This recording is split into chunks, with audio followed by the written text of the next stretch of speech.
મહેસાણાના રાધનપુર ચોકડી પાસે હિટ એન્ડ રનની ઘટના બની છે। એક ટ્રક અને બાઇક વચ્ચે અકસ્માત થયો છે અને અકસ્માતમાં 2 લોકોના ઘટના સ્થળ પર જ મોત નીપજ્યા છે, તો ટ્રક ચાલક અકસ્માત સર્જીને ટ્રક મૂકીને ત્યાંથી ફરાર થઈ ગયો છે।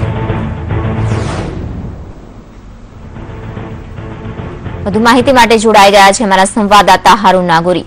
જી હારૂન, જે પ્રકારે હિટ એન્ડ રનની ઘટના છે, 2 લોકોના ઘટના સ્થળ પર જ મોત નીપજ્યા છે, ફરાર ટ્રક ચાલકને શું ઝડપી શકાયો છે, આ અંગેની શું વધારે જાણકારી છે?